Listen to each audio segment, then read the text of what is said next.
Nous ne voulons pas de ta cuisine de pauvre à notre dîner de fiançailles, a craché ma belle-fille au téléphone. J'ai donc appelé le restaurant de luxe pour annuler le chèque de 10 000 € que j'avais déposé pour eux, mais le directeur m'a alors révélé une information troublante à leur sujet. Une vieille Peugeot était tout ce qu'il me restait de mon mari. Ma belle-fille l'a vendue pour financer son prétendu projet d'institut de beauté. Le lendemain, elle est arrivée couverte de bijoux valant 20 000 €, mais c'est alors que le garagiste m'a appelée. Madame, il faut absolument que vous voyiez ce que j'ai trouvé dans votre voiture. Je suis heureuse de vous accueillir ici. Suivez mon histoire jusqu'au bout et commentez avec le nom de la ville d'où vous m'écoutez pour que je puisse voir jusqu'où mon récit a voyagé. Je m'appelle Martine et j'ai 62 ans. Il y a 6 mois, je suis devenue veuve lorsque mon mari, Henri, a été emporté par une crise cardiaque.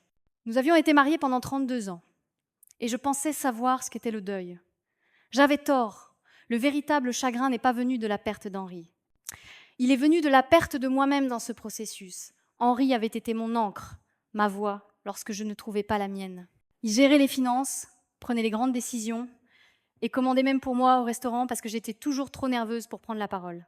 Après sa mort, je me sentais comme un fantôme hantant ma propre vie, agissant par automatisme sans vraiment exister. Notre fils Romain avait toujours été distant, mais après les funérailles, lui et sa femme Chloé ont commencé à venir plus souvent. Au début, j'étais reconnaissante.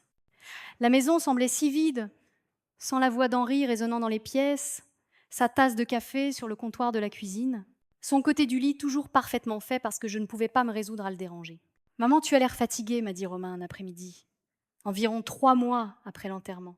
Il était assis à ma table de cuisine, la même où Henri lisait le journal chaque matin. Chloé se tenait derrière lui, ses doigts manucurés posés sur ses épaules. Elle faisait toujours ça, comme pour marquer son territoire. « Je tiens le coup », ai-je répondu, bien que nous sachions tous les deux que ce n'était pas vrai. J'avais perdu 7 kilos depuis la mort d'Henri.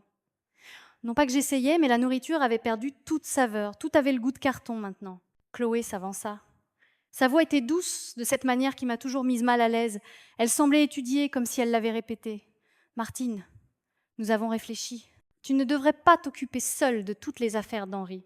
Ce n'est pas sain. » J'ai regardé autour de moi dans le salon, le fauteuil d'Henri qui gardait encore l'empreinte de son corps, sa collection de magazines automobiles bien rangée sur la table d'appoint. Je ne suis pas encore prête à me débarrasser de ses affaires. Nous ne parlons pas de tout, dit rapidement Romain, juste la voiture. La vieille Peugeot de papa est là, dans le garage, à prendre la poussière. Elle a besoin d'être conduite, entretenue. Et puis, tu n'as même plus ton permis. C'était vrai. J'avais laissé mon permis expirer il y a 2 ans quand ma vue a commencé à baisser. Henri me conduisait partout où j'avais besoin d'aller.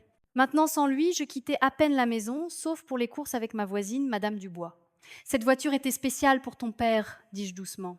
Henri avait acheté cette Peugeot 605 d'occasion quand Romain était au lycée.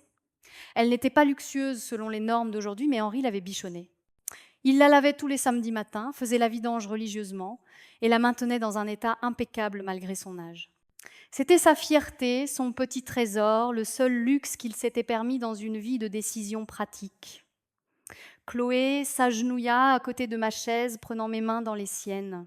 Sa peau était douce, hydratée, tout ce que la mienne n'était plus. C'est exactement pour ça qu'elle doit aller à quelqu'un qui l'appréciera. Je rêve de lancer ma propre entreprise, un institut de beauté. L'argent de la vente de la voiture pourrait m'aider à démarrer. Pensez-y, Martine. Henri aurait voulu que sa voiture aide la famille, n'est-ce pas? J'ai senti les larmes me piquer les yeux. Henri avait toujours cru au soutien de la famille. Quand Romain avait abandonné ses études la première fois, Henri l'avait accueilli à bras ouverts. Quand Romain a épousé Chloé après seulement 6 mois, Henri leur a offert une magnifique réception de mariage, même si je pouvais voir l'inquiétude dans ses yeux. « Je ne sais pas », ai-je murmuré. Romain se pencha en avant, son expression sincère. « Maman, Chloé travaille comme coiffeuse pour d'autres depuis des années. Elle est vraiment talentueuse. Ce pourrait être sa chance de construire quelque chose à elle. Papa comprendrait ça, n'est-ce pas ?» J'ai essayé d'imaginer ce qu'Henri dirait, mais sa voix s'était affaiblie dans ma mémoire à chaque jour qui passait. Son côté pratique aurait probablement convenu qu'une voiture inutilisée était un gaspillage. Mais il y avait une autre partie d'Henri. Celle qui polissait amoureusement cette Peugeot chaque week-end, qui n'aurait peut-être pas été si prompte à la laisser partir. Combien vaudrait-elle ? Ai-je demandé, me sentant immédiatement coupable de poser la question. Nous l'avons fait estimer. dit rapidement Chloé en sortant un papier plié de son sac. Environ 12 000 euros. Elle est en excellent état pour son âge. 12 000 euros. Cela semblait si peu pour quelque chose qui avait tant compté pour Henri. Mais que savais-je de la valeur des voitures? Henri s'était toujours occupé de ces choses-là. J'ai fixé l'estimation, les chiffres se brouillant à travers mes larmes. Une partie de moi voulait dire non, garder la Peugeot comme un lien tangible avec mon mari. Mais une autre partie, celle qui se noyait dans la solitude depuis des mois, voulait désespérément se sentir à nouveau utile, sentir que je comptais pour mon fils et ma belle-fille. Si ça peut vraiment t'aider à lancer ton affaire, dis-je lentement, ma voix à peine audible. Le visage de Chloé s'illumina. Oh, Martine, merci. Ça représente tout pour moi, pour nous. Elle me serra dans une étreinte forte qui sentait le parfum cher et la laque. Romain sourit et pendant un instant, il ressembla au petit garçon qui aidait Henri à laver la voiture les samedis matins. Merci, maman. Papa serait fier de toi d'aider la famille. Mais alors qu'il partait ce jour-là, emportant les clés et la carte grise de la voiture, j'ai ressenti un vide plus profond que le deuil. Je suis restée dans le garage à regarder la tache d'huile où la voiture bien aimée d'Henri avait reposé pendant plus de 25 ans. L'espace semblait tellement plus grand maintenant, si vacant. J'ai passé mon doigt sur l'établi où Henri gardait ses produits d'entretien. Tout était encore là. Les bouteilles de cire, les pots de chamois, le manomètre.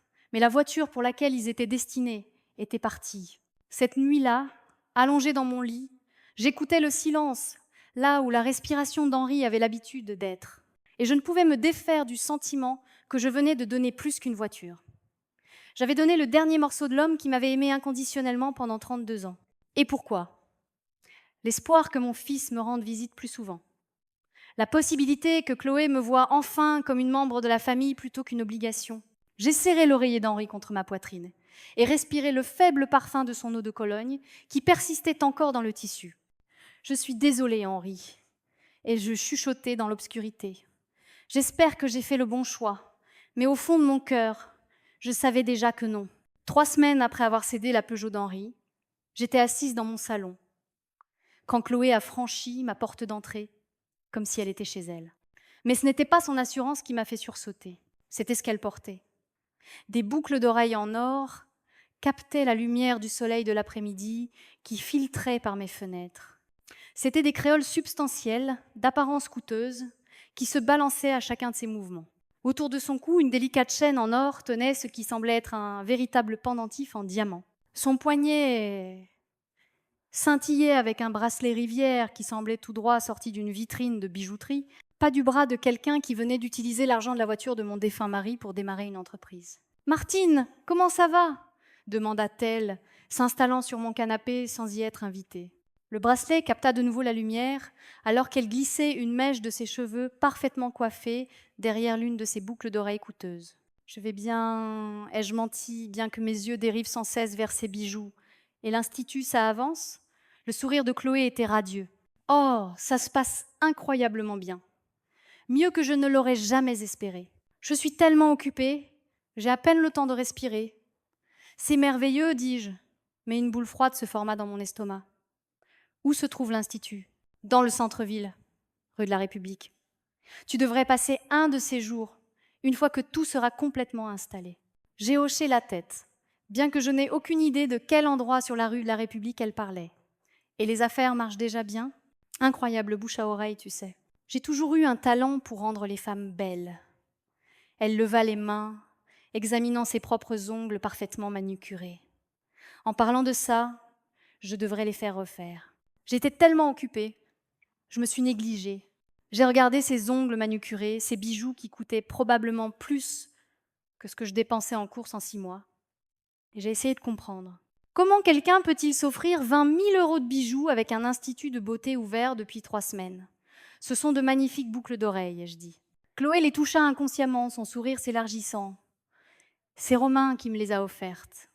Il a dit que je méritais quelque chose de spécial pour avoir travaillé si dur sur l'entreprise. N'est-il pas adorable ? Très adorable, ai-je convenu. Bien que ma voix sonne creuse, même à mes propres oreilles, Romain n'avait jamais été du genre à acheter des bijoux coûteux. Pour leur anniversaire l'année dernière, il avait offert à Chloé une carte cadeau pour son restaurant préféré. D'où sortait-il soudainement de l'argent pour des boucles d'oreilles en diamant ? Et ça, dit-elle en touchant le pendentif à son cou. C'était un cadeau d'une de mes premières clientes. Elle était si contente de sa coiffure qu'elle a insisté pour que je prenne ça en paiement. Tu y crois? Les gens sont si généreux. Une cliente avait payé une coupe de cheveux avec un collier en diamant. Je n'étais pas du monde, mais même moi, je savais que cela semblait improbable. Mais j'ai hoché la tête quand même, ne me faisant pas confiance pour parler. Romain est apparu à ma porte, les clés de voiture cliquetant dans sa main. Prête à y aller, ma chérie? Salut, maman. Bonjour, mon grand, dis-je en étudiant le visage de mon fils. Il avait l'air fatigué, plus âgé en quelque sorte, mais il portait aussi une nouvelle montre que je n'avais jamais vue auparavant. Comment va le travail? On ne se plaint pas. Il travaillait dans un cabinet comptable de taille moyenne, le genre d'emploi stable qui paie les factures, mais ne laisse pas de place aux achats de luxe. On devrait y aller cependant. On a une réservation pour le dîner. Où allez-vous? Ai-je demandé en essayant de garder un ton léger. Ce nouveau restaurant gastronomique sur les quais de la Saône, dit Chloé en se levant et en lissant sa jupe. On a tellement travaillé ces derniers temps, on a décidé de se faire plaisir. Un restaurant sur les quais. J'avais vu les publicités. Les plats commençaient à 40 €. Henri et moi avions parlé d'y aller pour notre anniversaire. Mais il avait toujours dit que c'était trop cher pour ce que c'était. Après leur départ, je suis restée assise dans mon salon, essayant de donner un sens à ce que j'avais vu. Les bijoux de Chloé, la nouvelle montre de Romain, les dîners coûteux dans des restaurants que je ne pouvais pas me permettre, même avec l'argent de l'assurance vie d'Henri. Si l'Institut marchait si bien, pourquoi Chloé ne m'avait-elle pas invitée à le voir? Pourquoi ne pouvait-elle pas me donner une adresse précise? Je suis allée dans le garage et je me suis tenue dans l'espace vide où se trouvait la Peugeot. Henri avait été si fier de cette voiture, si soigneux avec elle. Il avait conservé chaque carnet d'entretien, chaque reçu, organisé dans un dossier, soigné dans son atelier. Le dossier était toujours là, posé sur l'établi comme un monument à son souci du détail. Je l'ai pris et j'ai feuilleté les papiers. Vidange, rotation de pneus, réparation de freins. Henri avait tout documenté. Au dos du dossier, j'ai trouvé quelque chose que j'avais oublié. Le reçu d'achat original de 1995. Henri avait payé 8 000 € pour la voiture d'occasion. Il avait été si excité, la qualifiant de véritable investissement parce que les Peugeot gardaient mieux leur valeur que les voitures étrangères. 25 ans plus tard, Romain et Chloé l'avaient vendue pour 12 000, pas mal pour une voiture de 25 ans, même en excellent état. 12 000 € auraient dû suffire à louer un petit local commercial, acheter du matériel de base pour un salon, couvrir les premiers mois de dépenses. Cela n'aurait pas dû suffire pour 20 000 € de bijoux et des dîners réguliers dans des restaurants chers. J'ai fermé le dossier et l'ai reposé sur l'établi, mes mains tremblant légèrement. Henri m'avait toujours dit que j'étais trop confiante, trop disposée à croire le meilleur des gens.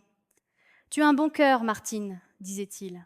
Mais tout le monde ne mérite pas le bénéfice du doute. » Mais c'était mon fils et ma belle-fille, ma famille. Henri avait élevé Romain pour qu'il soit honnête, responsable. Même si Romain avait changé au fil des ans, devenant plus distant et matérialiste, il n'allait sûrement pas mentir à sa propre mère. Il n'allait sûrement pas profiter de mon deuil pour financer un style de vie luxueux, n'est-ce pas? J'ai passé la soirée à essayer de me convaincre que j'étais paranoïaque.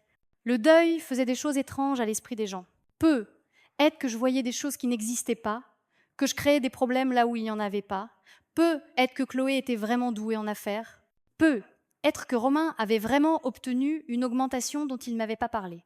Mais alors que j'étais allongée dans mon lit cette nuit-là, fixant le plafond où l'ombre d'Henri se dessinait autrefois au clair de lune, je ne pouvais chasser l'image des bijoux de Chloé scintillant sous le soleil de l'après-midi.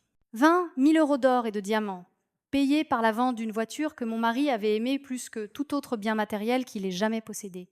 Et quelque part au fond de mon esprit, la voix d'Henri murmurait un avertissement que j'étais enfin prête à entendre. Tout le monde ne mérite pas le bénéfice du doute, Martine. Pas même la famille. 2 mois s'étaient écoulés depuis que j'avais renoncé à la Peugeot d'Henri, et la culpabilité était devenue une compagne constante. Chaque matin, j'entrais dans le garage et voyais cet espace vide où se trouvait sa voiture. Chaque soir, je m'asseyais dans son fauteuil et me demandais si j'avais trahi l'homme qui m'avait aimée pendant 32 ans. Je n'avais pas eu de nouvelles de Romain ou de Chloé depuis le jour où elle était venue avec tous ses bijoux coûteux. Pas d'appel téléphonique, pas de visite, pas de nouvelles de l'avancement de l'Institut. C'était comme s'ils avaient obtenu ce qu'ils voulaient et avaient tout simplement disparu de ma vie. Je pliais les vêtements d'Henri pour la 3e fois cette semaine-là. Je n'arrêtais pas de les sortir du carton de don, incapable de les laisser partir. Quand le téléphone a sonné, le numéro sur l'afficheur était local mais inconnu. « Allô ?» Ai-je répondu, ma voix enrouée par le manque d'usage. Je parlais rarement à quelqu'un, sauf à Madame Dubois quand elle m'apportait des gratins qu'elle prétendait avoir en trop. Madame Gaudin, ici Michel Bernard, du garage Bernard. Je vous appelle au sujet de votre Peugeot. Mon cœur s'est arrêté. Pardon, de quoi? La Peugeot 605 2995. Je l'ai achetée à votre belle-fille il y a environ 2 mois. J'essaie de vous joindre depuis des semaines, mais j'avais le mauvais numéro. J'ai finalement retrouvé vos coordonnées grâce aux archives de la préfecture. Je me suis affalée dans le fauteuil d'Henri, serrant le téléphone si fort que mes jointures sont devenues blanches. Y a-t-il un problème avec la vente? Pas avec la vente elle-même, madame, mais j'ai trouvé quelque chose dans la voiture que je pense que vous devez savoir. Quelque chose que votre famille n'a probablement pas réalisé qu'il était là. Que voulez-vous dire? La voix de Michel était douce, comme s'il parlait à un animal effrayé. Madame Gaudin, je suis dans le métier depuis 30 ans. La Peugeot de votre mari était dans un état remarquable pour son âge. On voyait qu'il aimait vraiment cette voiture. En faisant mon inspection détaillée avant de la mettre en vente, j'ai trouvé quelque chose d'inhabituel. Mes mains tremblaient si fort que je pouvais à peine tenir le téléphone. Qu'avez-vous trouvé? Il y a un compartiment secret derrière la boîte à gants? Votre mari l'a fait installer par un professionnel, probablement il y a des années. À l'intérieur, il y a une boîte en métal scellé avec du ruban adhésif étanche. Elle vous est adressée, Madame Gaudin, de l'écriture de votre mari. La pièce s'est mise à tourner. J'ai pressé le téléphone plus fort contre mon oreille, craignant d'avoir mal entendu. Un compartiment secret? Oui, madame. Il est très bien dissimulé. Vous ne le trouverez jamais si vous ne saviez pas exactement où chercher. L'installation semble ancienne, peut être 10 ou 15 ans. Votre mari a dû le mettre là et n'en parler à personne. Henri avait caché quelque chose dans sa voiture, quelque chose pour moi. Mon esprit a parcouru toutes les possibilités. Des documents importants, des lettres d'amour. Je pensais avoir tout trouvé en passant en revue ces papiers après les funérailles. Madame Gaudin, vous êtes toujours là? Oui, ai-je chuchoté. Qu'y a-t-il dans la boîte? Je ne l'ai pas ouverte. Ce n'est pas à moi de l'ouvrir. Mais elle est lourde. Et j'entends des papiers bruisser à l'intérieur quand je la bouge. On dirait qu'il y a peu être plus que des papiers, cependant. Quelque chose de solide, plus que des papiers. Mon cœur battait si fort que j'avais peur que Michel puisse l'entendre à travers le téléphone. Henri avait caché quelque chose dans sa Peugeot bien-aimée. Quelque chose dont il ne m'avait jamais parlé en 32 ans de mariage. Qu'est-ce qui pouvait être si important qu'il l'ait gardé secret? Madame Gaudin, je pense que vous devez venir ici, récupérer ça aujourd'hui, si possible. Je ne me sens pas à l'aise de le garder plus longtemps. Je ne conduis pas, dis-je automatiquement. Je n'ai plus de voiture. Je comprends. Où habitez-vous? Je pourrais vous l'apporter. Cela semble important. Je lui ai donné mon adresse et il a promis d'être là dans l'heure. Après avoir raccroché, je suis restée assise dans le fauteuil d'Henri, fixant le téléphone, mon esprit en ébullition. Qu'est-ce que mon mari m'avait caché? Et pourquoi? La sonnette a retenti exactement 58 minutes plus tard. À travers le judas, j'ai pu voir un homme d'âge moyen en bleu de travail, tenant une boîte en métal, de la taille d'une boîte à chaussures. Madame Gaudin? Michel Bernard. J'ai ouvert la porte avec des mains tremblantes. Michel était exactement comme je l'avais imaginé. Visage buriné, yeux bienveillants, l'allure d'un homme qui avait passé sa vie à travailler de ses mains. Toutes mes condoléances, madame, dit-il en me tendant la boîte. Votre mari aimait clairement cette voiture. Je n'en ai jamais vu une aussi bien entretenue. La boîte était plus lourde que je ne l'avais prévue et froide au toucher. Mon nom était écrit sur le dessus avec l'écriture soignée d'Henri, pour Martine, à n'ouvrir qu'après ma mort. Comment avez-vous trouvé ça? Ai-je demandé, invitant Michel à entrer. Comme je l'ai dit, je fais une inspection approfondie de chaque voiture que j'achète. Je vérifiais les systèmes électriques quand j'ai remarqué que la boîte à gants était plus profonde à l'extérieur qu'à l'intérieur. Quand je l'ai mesurée, il y avait environ 15 cm d'espace non comptabilisé. C'est là que j'ai trouvé le mécanisme de déverrouillage. Il a sorti son téléphone et m'a montré une photo de l'intérieur de la Peugeot. Voyez ce petit bouton ici, sous la boîte à gants? Il est peint pour correspondre au plastique, presque invisible. Quand vous appuyez dessus et tirez sur ce panneau en même temps, le compartiment caché s'ouvre. J'ai regardé la photo, stupéfaite. Henri était bricoleur, mais je n'aurais jamais cru qu'il était capable de quelque chose d'aussi élaboré. Après le départ de Michel, je me suis assise à ma table de cuisine, fixant la boîte. Le ruban adhésif qui la scellait était vieux et jauni, mais toujours solide. L'écriture d'Henri ressemblait exactement à celle de tous ses carnets d'entretien, de ses listes de courses, de ses cartes d'anniversaire, à n'ouvrir qu'après ma mort. Il savait, d'une manière ou d'une autre, Henri savait qu'il allait mourir avant moi, et il s'y était préparé. Mais qu'est-ce qui pouvait être si important qu'il l'ait caché pendant des années, attendant ce moment? Ma main tremblait en trouvant le vieux cutter d'Henri dans son atelier. La lame a tranché facilement le ruban, et le couvercle de la boîte en métal s'est ouvert avec un léger clic. La première chose que j'ai vue était une enveloppe avec mon nom dessus, écrite de la main d'Henri. En dessous se trouvaient d'autres enveloppes, des documents à l'aspect officiel, et ce qui semblait être des relevés bancaires. Tout au fond, quelque chose enveloppé dans du velours noir. J'ai pris la première enveloppe avec mon nom. Mes doigts tremblaient tellement que je pouvais à peine l'ouvrir. À l'intérieur, une seule feuille de papier couverte de l'écriture soignée d'Henri. « Ma très chère Martine, si tu lis ceci, c'est que je suis partie et que tu as trouvé ma police d'assurance. Je prie pour que tu n'aies jamais eu besoin de chercher ceci, mais je connais notre fils mieux que tu ne veux le croire. J'ai vu la façon dont il regarde nos finances, la façon dont Chloé calcule la valeur de tout dans notre maison. J'espère me tromper à leur sujet, mais si ce n'est pas le cas, cette boîte contient tout ce dont tu auras besoin pour prendre soin de toi. Je me prépare à cette éventualité depuis 15 ans. Depuis que Romain a abandonné ses études la première fois et que j'ai réalisé qu'il ne grandirait peu, être jamais vraiment. Tout dans cette boîte t'appartient maintenant. Ne laisse personne te dire le contraire. Tu es plus forte que tu ne le penses, Martine. Tu as juste oublié parce que je ne t'ai jamais donné la chance de le prouver. Je suis désolée pour ça. Tout mon amour, Henri. PS. Vérifie d'abord les actions, puis la clé du coffre-fort, puis les polices d'assurance vie que tu ne connais pas. Mes mains tremblaient si violemment que je pouvais à peine tenir la lettre. Henri avait planifié cela. Il savait que Romain et Chloé pourraient essayer de profiter de moi, et il avait préparé une défense. J'ai attrapé la prochaine enveloppe avec des doigts engourdis. À l'intérieur se trouvaient des certificats d'action, des dizaines pour des sociétés comme LVMH, L'Oréal, Total Energies. Les dates montraient qu'Henri achetait ses actions depuis des années, de petites quantités à la fois, sans jamais m'en parler. L'enveloppe suivante contenait des relevés bancaires pour des comptes que je ne connaissais pas, des comptes d'épargne, des comptes d'investissement, tous à mon nom. Les soldes m'ont donné le vertige. Des centaines de milliers d'euros dont je n'avais jamais soupçonné l'existence. Au fond de la boîte, enveloppée dans du velours noir, se trouvait une petite clé attachée à une étiquette avec une adresse que je ne reconnaissais pas.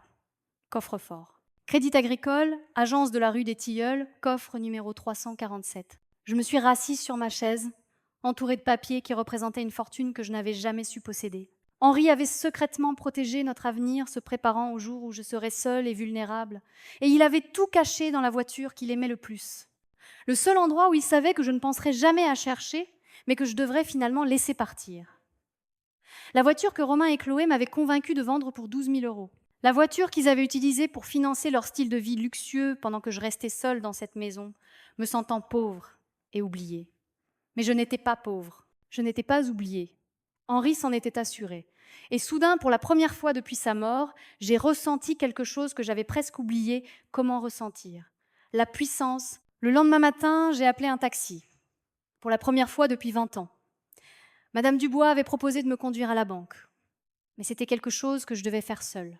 Je serrais la clé du coffre-fort d'Henri dans mon sac à main, comme une bouée de sauvetage, toujours incapable de réaliser pleinement ce que j'avais découvert la veille. Le Crédit Agricole de la rue des Tilleuls était l'ancienne banque d'Henri, celle que nous utilisions avant de tout regrouper sur notre compte joint à la BNP 15 ans plus tôt. Du moins, c'est ce que je pensais. Apparemment, Henri avait gardé ce compte secret toutes ces années. Madame Godine, la directrice de l'agence, une femme professionnelle de l'âge de mon fils, m'a conduite à la salle des coffres. Je suis navrée pour votre perte. Votre mari a été un client précieux pendant de nombreuses années. Vraiment ? Ai-je demandé, surprise. Combien d'années ? Laissez-moi vérifier. Elle consulta son ordinateur. Il semble qu'il ait ouvert ce coffre en 2008. Il venait régulièrement, généralement une fois par mois, parfois deux. 2008. C'était juste après que Romain ait abandonné ses études, la première fois, quand il était rentré à la maison en parlant de projets pour devenir riche rapidement et en demandant de l'argent à Henri pour investir dans des entreprises qui n'ont jamais vu le jour. Henri avait été si déçu, mais il ne l'avait jamais montré. Du moins, c'est ce que je croyais. Le coffre-fort était plus grand que je ne l'avais imaginé, de la taille d'un tiroir de classement. Quand je l'ai ouvert avec des mains tremblantes, j'ai eu le souffle coupé. Il était rempli de documents, de bijoux et de ce qui semblait être des pièces d'or. Le premier dossier que j'ai sorti était intitulé « Police d'assurance ». À l'intérieur se trouvaient des contrats d'assurance vie que je n'avais jamais vus. 3 polices différentes chacune d'une valeur d'1 demi-million d'euros, tout avec moi comme unique bénéficiaire. Les frais d'obsèques d'Henri avaient été couverts parce que je pensais être sa seule police, une petite via son employeur. Je n'avais jamais eu connaissance de ces autres. Le dossier suivant était intitulé « Compte d'investissement ». D'autres certificats d'action, d'autres relevés bancaires, pour des comptes à mon nom que je n'avais jamais signés. Les chiffres étaient stupéfiants. Plus de 800 000 euros dans divers investissements, tout géré avec soin et en croissance constante au fil des ans. Au fond du coffre se trouvait une enveloppe Kraft marquée « Pour usage d'urgence uniquement ». À l'intérieur, des actes de naissance, des cartes de sécurité sociale, un passeport avec ma photo que j'avais jamais demandé et 20 000 euros en espèces liées par des élastiques. Mais c'est la dernière enveloppe qui m'a fait m'asseoir sur la chaise que la banque avait fournie. Elle était épaisse, bourrée de papier et étiquetée « Romain et Chloé Preuve ». Avec des doigts tremblants, je l'ai ouverte. À l'intérieur se trouvaient des photocopies de rapports de crédit, de dossiers financiers et de ce qui semblait être des documents judiciaires. Romain avait des dettes que j'ignorais, des cartes de crédit au maximum, un prêt automobile, en défaut de paiement, des milliers d'euros d'arriérés d'impôts. Chloé avait une faillite à son actif d'avant leur mariage et 2 mariages précédents qui s'étaient terminés par des litiges financiers compliqués. Il y avait aussi une lettre d'un détective privé datée de 6 mois seulement avant la mort d'Henri. Monsieur Gaudin, comme demandé, j'ai terminé mon enquête sur les activités financières de votre fils. Romain doit environ 87 000 euros de dettes diverses, sans compter les privilèges fiscaux. Sa femme, Chloé, a un schéma de mariage avec des hommes possédant des actifs, puis les pousse à liquider ses actifs pour ses entreprises. Son premier mari a perdu sa maison de cette façon. La collection de voitures anciennes de son deuxième mari a été vendue pour financer une boutique qui n'a jamais ouvert.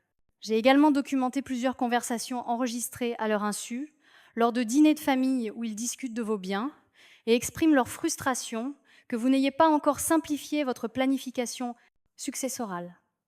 Chloé a spécifiquement mentionné la Peugeot à plusieurs reprises comme quelque chose qui devrait être vendu avant qu'elle ne perde plus de valeur. Je vous recommande vivement de protéger vos actifs maintenant, pendant que vous êtes encore en mesure de prendre ces décisions de manière indépendante. Votre femme semble ignorer leur situation financière ou leurs intentions concernant votre patrimoine. Veuillez m'appeler si vous avez besoin de documentation supplémentaire. Cordialement, détective Leroy. Je suis restée assise dans cette salle de banque stérile, entourée des preuves de la vie secrète de mon mari, et j'ai senti le monde basculer. Henri savait. Il savait exactement ce que Romain et Chloé prévoyaient, et il avait passé des années à s'y préparer. La Peugeot n'avait pas été vendue pour financer le salon de Chloé. Il n'y avait pas de salon. Les 12 000 euros étaient allés directement au remboursement de leurs dettes, et les bijoux coûteux, les dîners chics, la nouvelle montre, tout cela était financé par des cartes de crédit qu'il n'avait aucune intention de rembourser. J'ai pensé à toutes les fois où Henri avait semblé distrait dans ces dernières années, toutes les courses qu'il avait faites et qu'il n'avait jamais complètement expliquées. Il ne cachait pas une liaison ou un problème de jeu, il me protégeait. La directrice de la banque a frappé doucement à la porte. « Madame Gaudin, tout va bien ? Je dois faire des copies de tout. » Ai-je dit, ma voix plus forte qu'elle ne l'avait été depuis des mois. De tout. Bien sûr, nous avons une photocopieuse que vous pouvez utiliser, ou je peux demander à notre personnel de s'en charger pour vous. Je le ferai moi-même, dis-je fermement. Henri m'avait confié ces informations. Je n'allais laisser personne d'autre s'en occuper. Il m'a fallu 2 heures pour tout copier. Quand j'ai eu fini, j'ai soigneusement replacé tous les originaux dans le coffre-fort, mais j'ai gardé les copies avec moi. J'ai aussi pris la moitié de l'argent liquide, 10 000 euros, et l'une des polices d'assurance vie. Le trajet en taxi pour rentrer m'a donné le temps de réfléchir. Henri m'avait laissé riche. Pas seulement à l'aise, mais véritablement riche. Les polices d'assurance vie valaient à elles seules 1,5 million d'euros. Les investissements et les comptes d'épargne ajoutaient 800 000 autres. L'argent liquide et les pièces d'or totalisaient probablement 50 000 de plus. Je valais plus de 2 millions d'euros et j'avais vécu comme une miséreuse, rationnant mon budget de course et me sentant coupable des factures de chauffage. Mais plus que l'argent, Henri m'avait donné quelque chose d'infiniment plus précieux, la vérité. Je n'étais pas la veuve naïve et impuissante que je croyais être. J'étais une femme dont le mari l'avait aimée assez pour passer 15 ans de sa vie à protéger son avenir. Quand je suis rentrée chez moi, j'ai étalé tous les documents copiés sur ma table de cuisine et je les ai vraiment regardés pour la première fois. Les achats d'actions montraient un schéma. Henri avait acheté des parts dans des entreprises solides chaque mois pendant plus d'une décennie.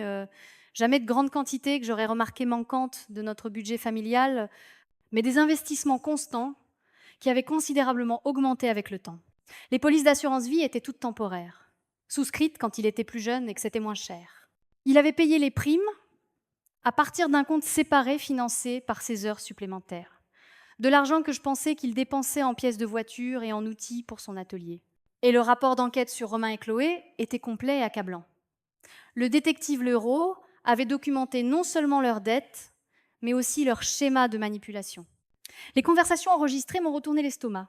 J'entendais mon propre fils discuter de mes finances comme si j'étais déjà morte, calculant la valeur de ma maison et si la Peugeot se vendrait mieux aux enchères ou par l'intermédiaire d'un concessionnaire. Elle est complètement à côté de la plaque depuis la mort de papa, disait la voix de Romain sur un enregistrement. Je ne pense même pas qu'elle sache ce qu'elle a. On pourrait probablement lui faire signer n'importe quoi si on lui disait que c'est pour son bien. Le rire de Chloé était froid et calculateur. La vieille nous fait entièrement confiance. Elle nous donnerait tout si on le demandait de la bonne manière. Il faut juste être patient et lui faire sentir qu'elle a besoin de nous.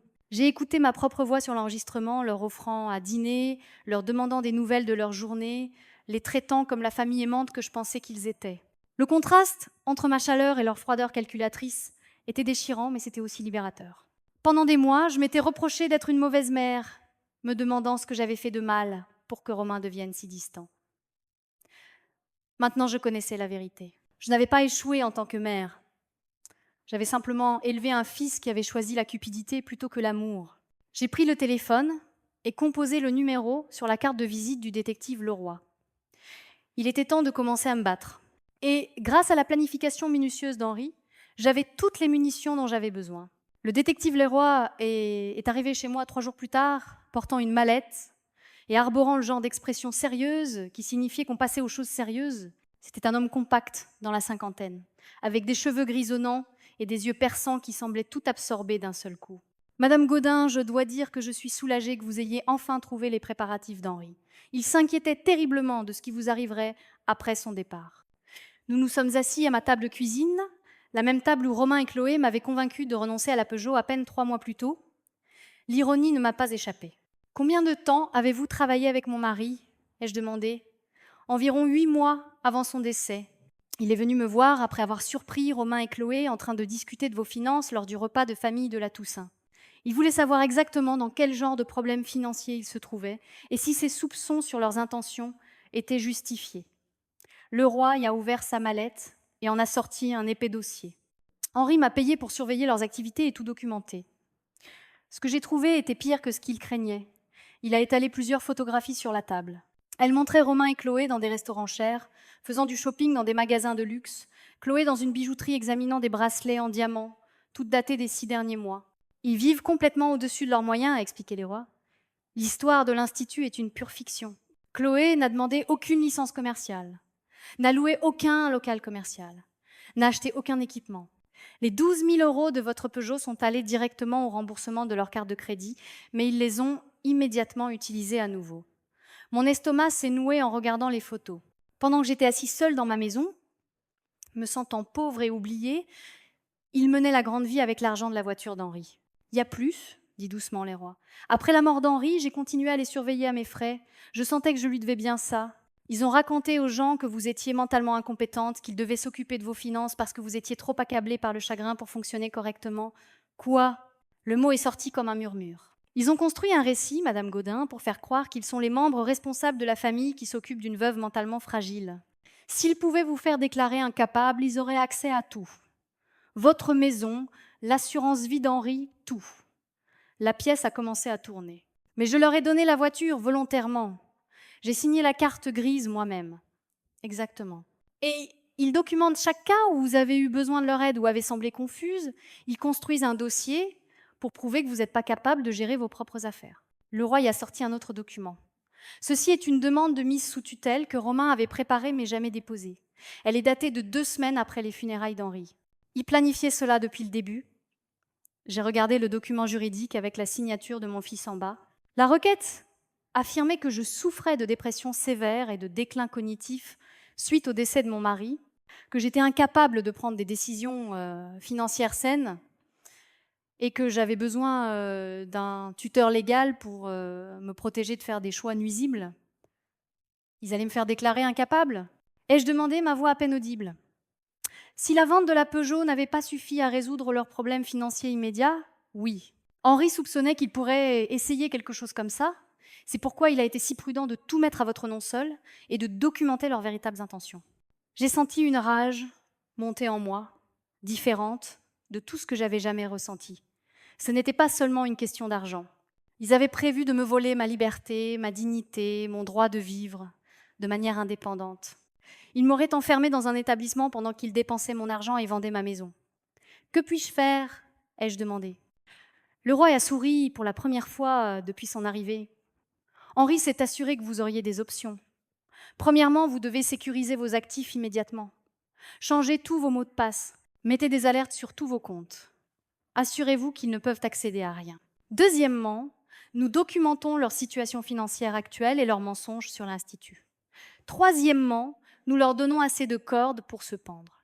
Que voulez-vous dire? Nous les laissons vous demander plus d'argent. Maintenant que vous connaissez la vérité, nous enregistrons la conversation. Laissez-les vous mentir sur la raison pour laquelle ils en ont besoin.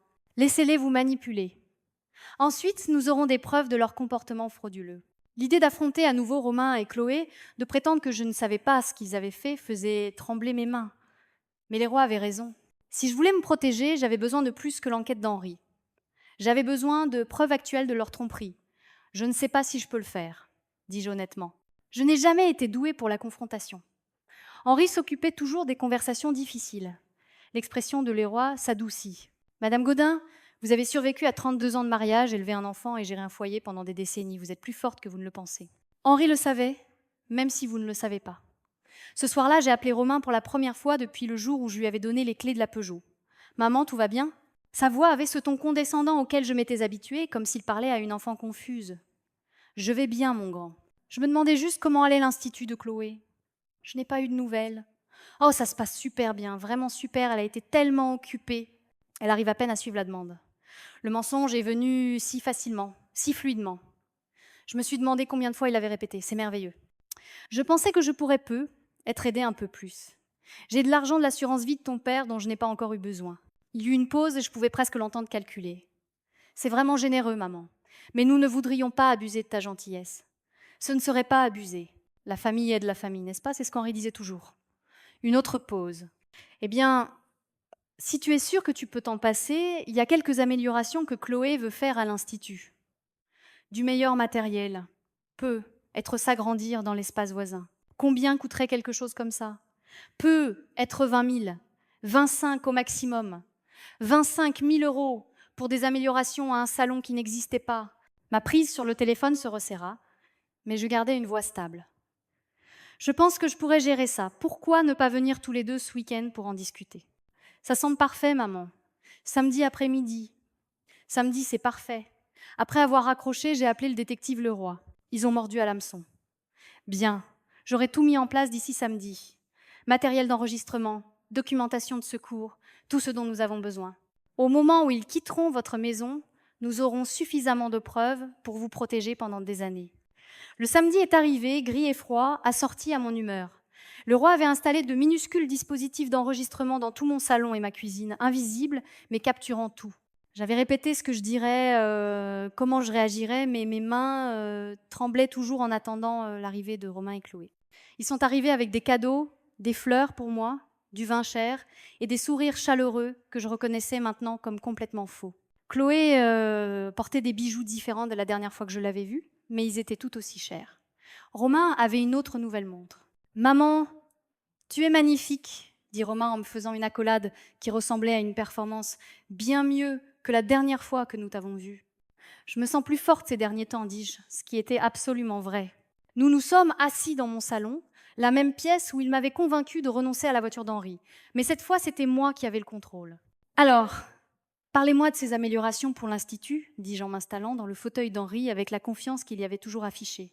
Chloé s'est lancée dans une histoire élaborée sur de nouvelles stations de lavage, des fauteuils de coiffure modernes, peut être l'ajout d'un service de manucure. Elle parlait avec une telle conviction que je me suis presque demandé si elle avait commencé à croire ses propres mensonges. « Ça semble cher, dis-je prudemment. « Ça l'est, mais c'est un investissement, intervint Romain. Chloé a un si grand sens des affaires. Cela pourrait vraiment la mettre sur la voie du succès à long terme. Et vous avez besoin de 25 000 euros pour tout ça? En fait, dit Chloé en jetant un coup d'œil à Romain, nous avons revu les chiffres, avec les permis et tout. Ce serait plutôt 30 000. 30 000 euros. Le chiffre ne cessait de grimper, exactement comme le roi l'avait prédit. C'est beaucoup d'argent, dis-je. Plus que ce que valait la voiture d'Henri. Mais maman, dit Romain en se penchant en avant, avec cette expression sincère qui faisait fondre mon cœur, c'est différent. La voiture était là, à ne servir à personne. Cet argent aiderait Chloé à construire quelque chose de permanent, quelque chose qui pourrait soutenir notre famille pendant des années. J'ai regardé mon fils, l'homme que j'avais élevé, aimé, et pour qui je m'étais sacrifiée, et j'ai vu un étranger. Tout en lui était calculé. Son expression, son ton, même la façon dont il était assis, il jouait le rôle d'un fils aimant tout en planifiant de me voler jusqu'au dernier centime. Je veux aider, dis-je lentement, mais j'ai besoin de comprendre quelque chose d'abord. Ils se sont tous les deux redressés, sentant un changement dans mon ton. Je veux voir l'Institut. Le sourire de Chloé vacilla un instant. Oh, il n'est pas vraiment prêt pour les visiteurs pour le moment. Il est encore en construction, très en désordre. Le désordre ne me dérange pas. J'aimerais juste voir où va mon argent. Romain et Chloé ont échangé un regard rapide. Et à ce moment-là, j'ai vu tout ce dont les rois m'avaient prévenu.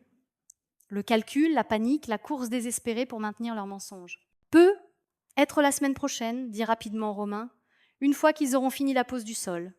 Quelle est l'adresse sur la rue de la République déjà? Ai-je demandé innocemment. Un autre regard entre eux.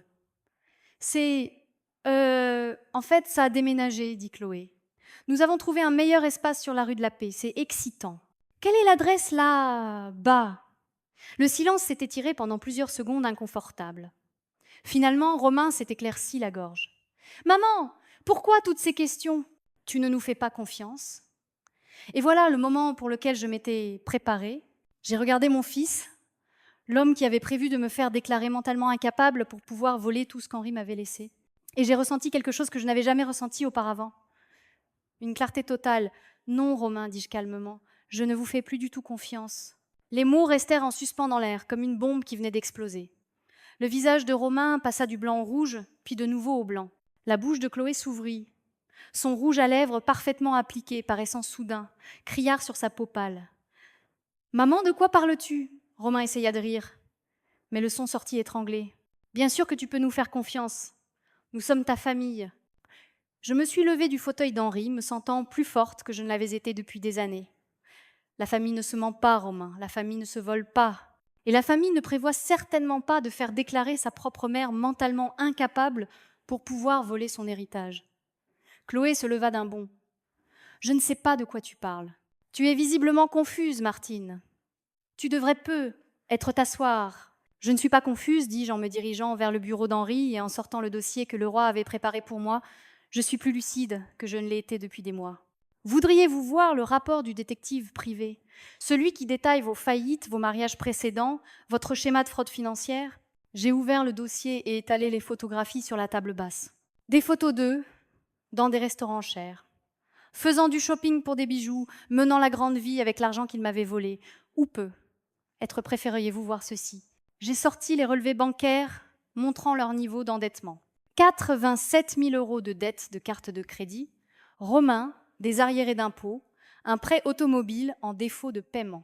Et toi, Chloé, avec 2 maris précédents qui ont tout perdu en finançant tes entreprises fictives. Romain était maintenant debout, lui aussi, les poings serrés. Comment as-tu eu ça? Tu ne peux pas espionner les gens comme ça. C'est ton père qui l'a obtenu, dis-je simplement. Il a passé la dernière année de sa vie à me protéger de vous. La vérité les a frappés comme un coup de poing. Chloé a même reculé, se rattrapant au bras du canapé. Henri savait, et je continuais, ma voix se renforçant à chaque mot. Il connaissait vos dettes, il connaissait vos plans, il connaissait même la demande de mise sous tutelle que vous aviez fait rédiger pour me faire déclarer incapable. J'ai sorti le document juridique et l'ai brandi. Voudrais-tu lire ta propre signature, Romain, où tu as juré sous serment que ta mère était mentalement incapable de gérer ses propres affaires? Le visage de Romain était passé du blanc au gris. « Maman, laisse-moi t'expliquer. » « Il n'y a rien à expliquer.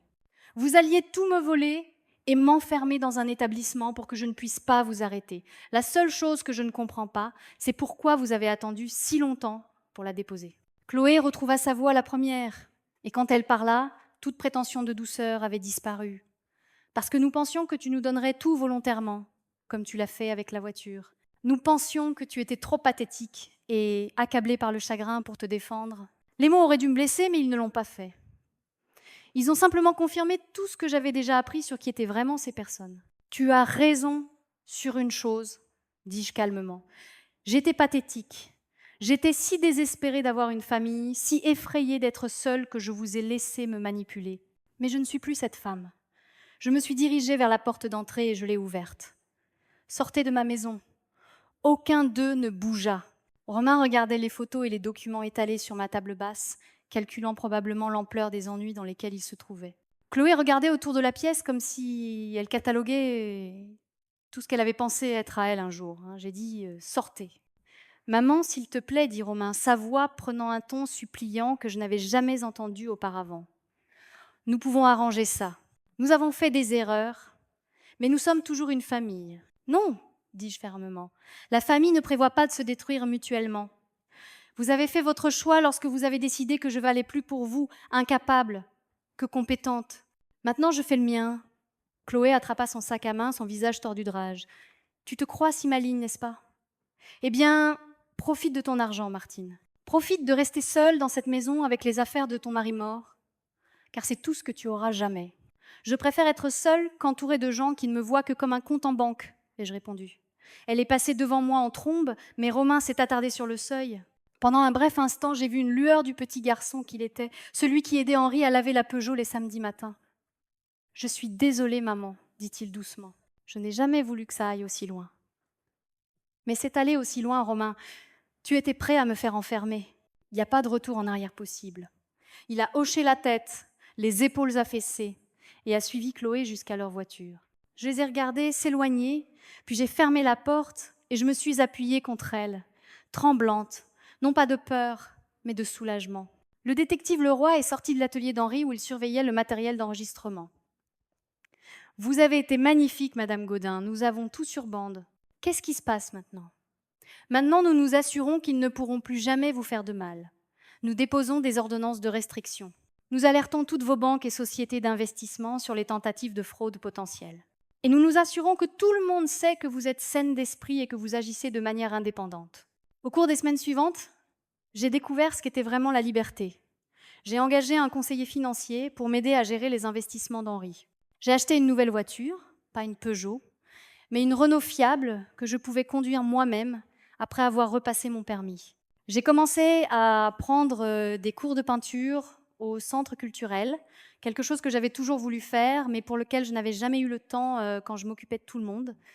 Plus important encore, j'ai commencé à me faire de vrais amis. Pas des gens qui voulaient quelque chose de moi, mais des femmes de mon âge qui appréciaient ma compagnie pour elles-mêmes. Marguerite de mon cours de peinture, qui me faisait rire aux éclats. Sylvie de la bibliothèque, qui partageait mon amour des romans policiers. Dominique du centre culturel, qui m'a appris à jouer au bridge et ne se souciait pas que je sois nulle. 3 mois après la confrontation, j'ai reçu un appel du détective Leroy. « Romain et Chloé divorcent », m'a-t-il dit. Apparemment, le stress financier était trop pour leur mariage. Sans votre argent pour les amortir, ils se sont rapidement retournés l'un contre l'autre. Je n'ai rien ressenti, ni satisfaction, ni tristesse, juste une sorte de reconnaissance neutre que leur histoire avait atteint sa conclusion logique. « Il y a autre chose », a dit Leroy. Romain a tenté de contester la succession d'Henri, affirmant qu'il y avait des irrégularités dans la manière dont les actifs avaient été cachés à la famille. Son avocat a abandonné l'affaire lorsque nous avons présenté toutes nos preuves. Apparemment, Romain ne pouvait de toute façon pas le payer. 1 an plus tard, j'étais assise dans le fauteuil d'Henri, que j'avais fait retapisser d'un beau tissu bleu assorti à mes nouveaux rideaux. Quand le téléphone a sonné, l'afficheur a montré le numéro de Romain. Je l'ai regardé pendant plusieurs sonneries, puis je l'ai laissé aller sur la messagerie vocale. 1 heure plus tard, j'ai écouté le message. « Maman, c'est Romain. Je sais que tu ne veux probablement pas avoir de mes nouvelles, mais je voulais que tu saches que je comprends maintenant ce que je t'ai fait, ce que nous avons fait. Je suis en thérapie pour essayer de comprendre comment je suis devenue le genre de personne qui blesserait sa propre mère. Je ne m'attends pas à ce que tu me pardonnes, mais j'avais besoin que tu saches que je suis désolée, vraiment désolée. » Sa voix s'est brisée à la fin. Et pendant un moment, j'ai ressenti le vieil instinct maternel de le réconforter, de lui dire que tout irait bien. Mais tout n'irait pas bien. Certaines choses ne pouvaient être pardonnées et certaines relations ne pouvaient être réparées. Romain avait été prêt à détruire ma vie pour de l'argent. Il avait prévu de me faire enfermer, de voler tous ceux pourquoi Henri avait travaillé, de me laisser sans défense et seule. J'ai effacé le message sans le rappeler. Ce soir-là, je me suis assise sur ma terrasse, que j'avais fait aménager avec une véranda et des fauteuils confortables, et j'ai regardé le coucher de soleil peindre le ciel de nuances de rose et d'or. Ma voisine, Madame Dubois, m'a fait un signe de la main depuis son jardin, et je lui ai répondu. Marguerite viendrait me chercher dans 1 heure pour notre dîner hebdomadaire au nouveau restaurant italien du centre-ville. J'ai pensé à Henri et à quel point il serait fier de me voir maintenant. Pas la femme effrayée et dépendante que j'avais été après sa mort, mais la femme forte et indépendante qu'il avait toujours cru que je pouvais être. Il m'avait donné plus que de l'argent. Il m'avait donné la chance de découvrir qui j'étais quand je n'étais pas définie par le soin des autres. Mon téléphone a vibré avec un texto de Dominique. Partie de bridge demain chez Sylvie. Elle fait ses biscuits au chocolat que tu adores. Peux-tu apporter le vin ? J'ai souri en tapant ma réponse. Bien sûr. On se voit à 14h. C'était ma vie maintenant. Simple, tranquille, remplie de gens qui se souciaient de moi sans rien vouloir en retour. J'avais plus d'argent que je pourrais en dépenser en devis. Mais ce n'était pas ce qui me rendait heureuse. Ce qui me rendait heureuse, c'était de me réveiller chaque matin et de choisir comment passer ma journée, ne devant de compte à personne d'autre qu'à moi-même. La Peugeot d'Henri était partie depuis longtemps, vendue pour financer des mensonges et de la tromperie. Mais son vrai cadeau pour moi, la connaissance que je méritais d'être protégée, que j'étais plus forte que je ne le savais, que je méritais mieux que ce que j'avais accepté. Ce cadeau durerait pour le reste de ma vie, alors que le soleil se couchait complètement et que les premières étoiles apparaissaient dans le ciel qui s'assombrissait. J'ai levé mon verre de vin dans un toast silencieux. Merci Henri, et je chuchotai de m'avoir aimé assez pour me rendre libre. Maintenant, je suis curieuse de vous connaître, vous qui écoutez mon histoire. Que feriez-vous si vous étiez à ma place ? Avez-vous déjà vécu quelque chose de similaire ? Commentez ci-dessous. En attendant, je vous laisse sur l'écran final 2 autres histoires qui sont les favorites de la chaîne et qui vous surprendront certainement. Merci d'avoir regardé jusqu'ici.